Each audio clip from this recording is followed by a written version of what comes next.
CSS کر رہی تھی، میں نے BA کمپلیٹ کیا اپنا، اور اس کے بعد میں CSS کر رہی تھی. اس کے دوران اللہ تعالیٰ نے مجھے یہ توفیق دی کہ اسٹڈی آف ڈفرینٹ ریلیجنس کی کتاب پڑھنے کے دوران یہ سبجیکٹ جب میں پڑھ رہی تھی تو مجھے پتہ چلا کہ اسلام ہی خوبصورت مذہب ہے. اچھا، آپ یقین جانے وارث ماموں رمضان میں قرآن پاک ڈسٹریبیوٹ کرتے تھے اور راشن دیتے تھے. تو میرے بھائی کے ایک جہاں ڈیوٹی کرتے ہیں وہاں ایک انکل تھے، گارڈ تھے، ان کے لیے قرآن پاک لے کے ان سے رکھا ہوا تھا اور راشن بھی لے کے رکھا ہوا تھا.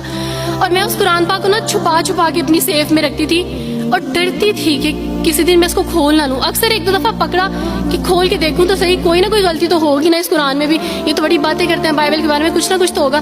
لیکن اب یقین جانے ایک ڈر تھا کہ جس دن میں نے اس قرآن کو پڑھا میں اس قرآن کو اپنا دل دے بیٹھوں گی. اور وہی ہوا کہ جب میں نے قرآن پڑھا تو میں اس پر ایمان لائے بغیر نہیں رہ سکی. ایک رات وارث ماموں کو کال کی اور ان سے کہا کہ 2 بجے کا لگ بھگ ٹائم تھا، اور ان سے کہا کہ وارث ماموں مجھے آپ سے ضروری بات کرنی ہے. تو انہوں نے کہا کہ کیا بات ہے بیٹی، کوئی زندگی موت کی بات ہے؟ تو میں نے کہا کہ ایسے ہی سمجھ لیں، میں رو رہی تھی. تو انہوں نے کہا کہ سب خیریت ہے. تو میں نے ان سے کہا کہ بس بغیر کچھ کہے آپ مجھے کلمہ پڑھا دیں وارث ماموں. اور وارث ماموں اور میں بالکل خاموش تھے.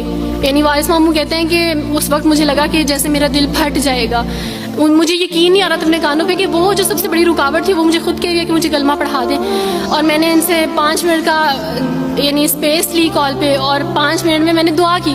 لیکن اس کے بعد میں نے کہا کہ اگر میں حق پہ ہوں، سچ پہ ہوں، تو بس پھر خداوند اس کو ہو لینے دے. اور وہی ہوا، میں نے اسلام قبول کیا. اور سوچا تھا کہ CSS کمپلیٹ کرنے کے بعد فیملی میں اناؤنس کروں گی، لیکن اللہ تعالیٰ نے کچھ اور منصوبے بنائے ہوتے ہیں، انسان کے کچھ اور منصوبے ہوتے ہیں. آپ یقین جانے میری فیملی کو جلدی پتہ چل گیا.